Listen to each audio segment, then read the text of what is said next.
सजा special court Mumbai में सुनाई थी, तो इसी यही केस सेम केस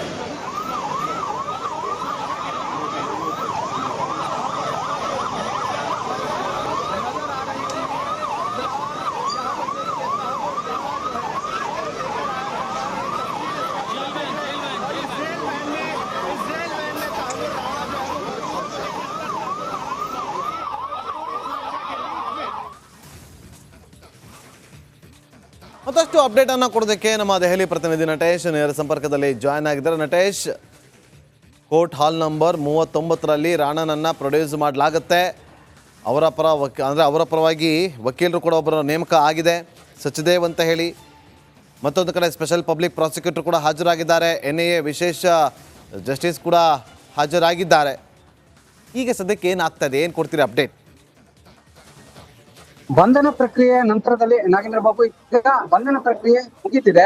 ಈಗ ಕೋರ್ಟಿನ ಪ್ರಕ್ರಿಯೆ ನಡೀತಾ ಇರ್ತಕ್ಕಂಥದ್ದು. ಈಗಾಗಲೇ ಕೋರ್ಟಿನ ಆವರಣಕ್ಕೆ ತಲುಪಿ ಅಲ್ಲಿಂದ ಅಂದ್ರೆ ಕೋರ್ಟಿನ ಒಳಗೆ ಪ್ರವೇಶವನ್ನ ಮಾಡ್ತಾ ಇದ್ದಾರೆ.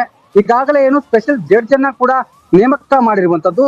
ಸ್ಪೆಷಲ್ ಜಡ್ಜ್ ನೇಮಕದಲ್ಲಿ ಈಗ NIA ಪ್ರತಿಯೊಂದು ಈ ರೀತಿಯಾದಂತಹ ಪ್ರಕರಣಗಳಿಗೆ NIA ಸ್ಪೆಷಲ್ ಜಡ್ಜ್ ಅನ್ನ ನೇಮಕ ಮಾಡಿಸುತ್ತೆ.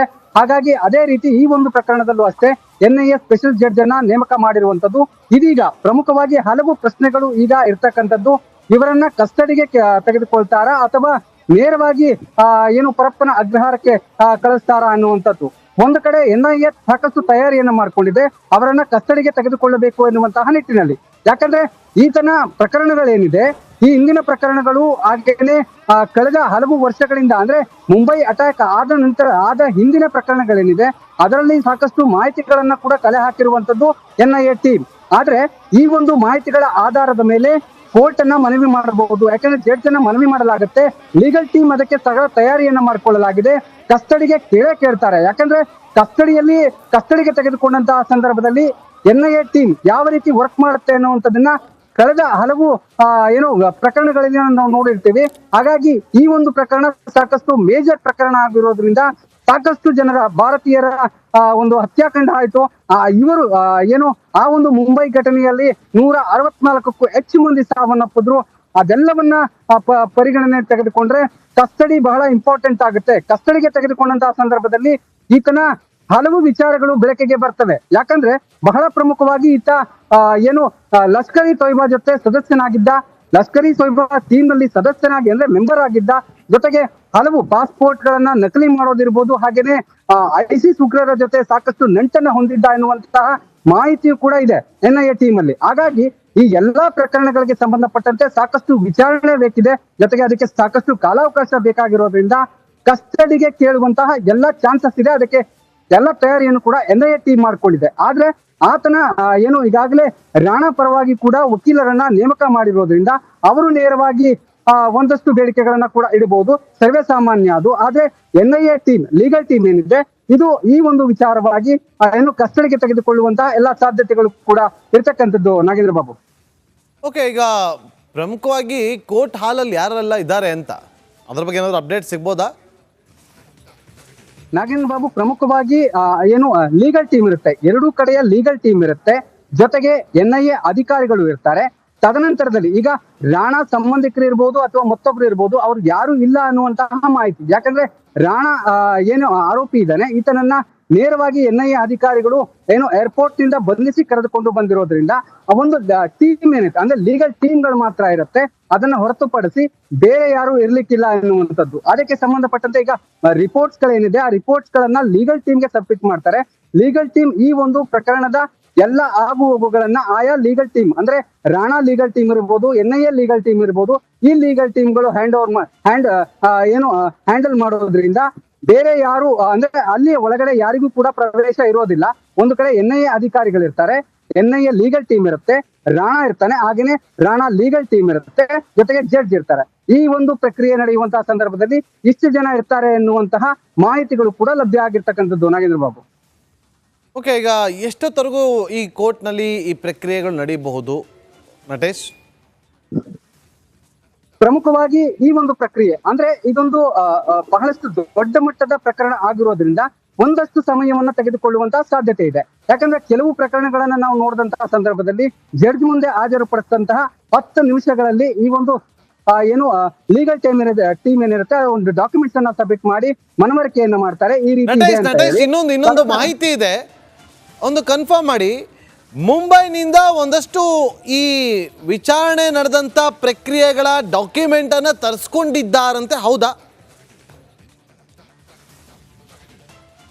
ಎಸ್ ನಾಗೇಂದ್ರ ಬಾಬು, ಇದೇ ವಿಚಾರವಾಗಿ ಬೆಳಗ್ಗೆಯಿಂದನೂ ಕೂಡ ರಿಪಬ್ಲಿಕ್ ಕನ್ನಡದಲ್ಲಿ ಸಾಕಷ್ಟು ಮಾಹಿತಿಯನ್ನ ಹಂಚ್ಕೊಳ್ತಾ ಇದ್ದೀವಿ. ಯಾಕಂದ್ರೆ ಪ್ರಮುಖವಾಗಿ ಮುಂಬೈನಲ್ಲಿ ನಡೆದಂತ ಘಟನೆಗಳೇನಿದ್ದು ಆ ಘಟನೆಗಳಿಗೆ ಸಂಬಂಧಪಟ್ಟಂತೆ ಅಲ್ಲಿನ ಕ್ರೈಮ್ ಬ್ರಾಂಚ್ ಏನಿದೆ ಆ ಕ್ರೈಮ್ ಬ್ರಾಂಚ್ ಇಂದ ಒಂದಷ್ಟು ಮಾಹಿತಿಗಳನ್ನ ತರಿಸ್ಕೊಂಡಿದ್ದಾರೆ ಎನ್ನುವಂತಹ ಮಾಹಿತಿ ಮಧ್ಯಾಹ್ನದ ಹೊತ್ತಿಗೆ ನಮಗೆ ಲಭ್ಯ ಆಗಿತ್ತು. ಇದಕ್ಕೆ ಸಂಬಂಧಪಟ್ಟಂತೆ ಅಲ್ಲಿನ ಕ್ರೈಮ್ ಬ್ರಾಂಚ್ ಅಧಿಕಾರಿ ಕೂಡ ರಿಪಬ್ಲಿಕ್ ಕನ್ನಡದ ಕನ್ನಡಕ್ಕೆ ರಿಪಬ್ಲಿಕ್ ಕನ್ನಡ ಹಾಗೂ ರಿಪಬ್ಲಿಕ್ ಟಿವಿಗೆ ಮಾತನಾಡುವಂತಹ ಸಂದರ್ಭದಲ್ಲಿ ಆ ಒಂದು ಮಾಹಿತಿಯನ್ನ ಕೂಡ ಕೊಟ್ಟಿದ್ದಾರೆ ಎನ್ನುವಂಥದ್ದು.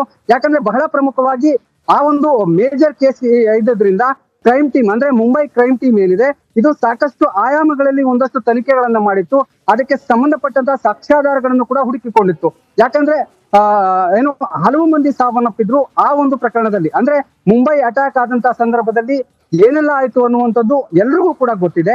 ಆ ಸಂದರ್ಭದಲ್ಲಿ ಹಲವರ ಪ್ರಾಣ ಪಕ್ಷಿ ಹಾರು ಹೋಯ್ತು. ಜೊತೆಗೆ ಇವರು ನಡೆಸಿದಂತಹ ದಾಳಿ ಏನಿದೆ ಬಹಳ ಘೋರವಾಗಿತ್ತು.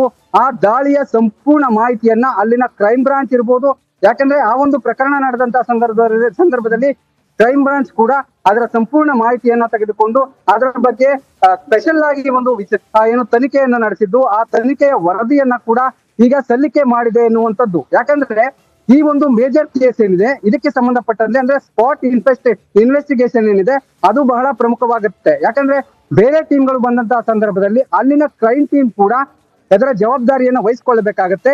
ಜೊತೆಗೆ ಅದು ಕೂಡ ಸಪರೇಟ್ ಆಗಿ ತನಿಖೆಯನ್ನ ನಡೆಸಿರುತ್ತೆ. ಆ ತನಿಖೆಯ ವರದಿಯನ್ನ ಕೂಡ ಅಧಿಕಾರಿ ಈ ಒಂದು ಕೇಸ್ನ ವಿಚಾರವಾಗಿ ಕೊಟ್ಟಿದೆ ಎನ್ನುವಂತಹ ಮಾಹಿತಿಗಳು ಕೂಡ ಲಭ್ಯ ಆಗಿರ್ತಕ್ಕಂಥದ್ದು. ನಾಗೇಂದ್ರ ಬಾಬು. ಓಕೆ, ಈಗ ನಟೇಶ್ ಸದ್ಯಕ್ಕೆ ಕೋರ್ಟ್ ಅಲ್ಲಿ ಏನಾಗ್ತಾ ಇದೆ, ಏನಾದ್ರು ಮಾಹಿತಿ ಸಿಗ್ಬೋದಾ?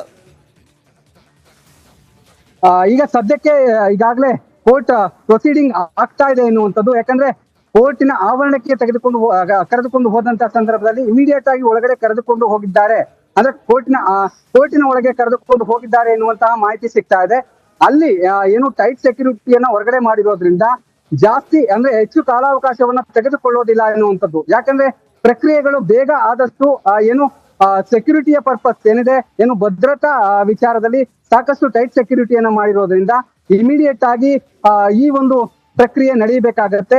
ಪ್ರಕ್ರಿಯೆ ನಡೆದಂತ ಸಂದರ್ಭದಲ್ಲಿ ಅಧಿಕಾರಿಗಳಿಗೂ ಅವರನ್ನ ಕರೆದುಕೊಂಡು ಹೋಗೋದ ಅಥವಾ ನ್ಯಾಯಾಂಗ ಬಂಧನ ಆಗುತ್ತಾ ಅಥವಾ ಅವರನ್ನ ಕಸ್ಟಡಿಗೆ ಕೊಡ್ತಾರ, ಇವೆಲ್ಲವೂ ಡಿಸೈಡ್ ಆಗುತ್ತೆ. ಹಾಗಾಗಿ ಆ ಒಂದು ಪ್ರಕ್ರಿಯೆಗಳು ಬೇಗ ಆದಷ್ಟು ಈ ಒಂದು ಕೆಲಸಕ್ಕೆ ಬಹಳಷ್ಟು ಅನುಕೂಲ ಆಗುತ್ತೆ ಎನ್ನುವಂತಹ ದೃಷ್ಟಿಯಲ್ಲಿ ಆದಷ್ಟು ಬೇಗ ಈ ಪ್ರಕ್ರಿಯೆಯನ್ನ ಅಂದ್ರೆ ಕೋರ್ಟಿನ ಪ್ರಕ್ರಿಯೆಯನ್ನ ಮುಗಿಸುವಂತಹ ಸಾಧ್ಯತೆಗಳು ಕೂಡ ಇರ್ತಕ್ಕಂಥದ್ದು. ನಾಗೇಂದ್ರ ಬಾಬು. ಓಕೆ ನಟೇಶ್, ಹಾಗೆ ಸಂಪರ್ಕದಲ್ಲೇ ರೀ, ಮತ್ತೆ ನಿಮ್ಮನ್ನ ಸಂಪರ್ಕ ಮಾಡ್ತೀವಿ. ಈಗ ಬ್ರೇಕ್ ಆದ್ಮೇಲೆ ಕೋರ್ಟ್ ಹಾಲಲ್ಲಿ ಏನೆಲ್ಲ ಪ್ರಕ್ರಿಯೆಗಳು ನಡೀತಾ ಇದೆ ಅನ್ನೋದ್ರ ಬಗ್ಗೆ ಮಾಹಿತಿಯನ್ನ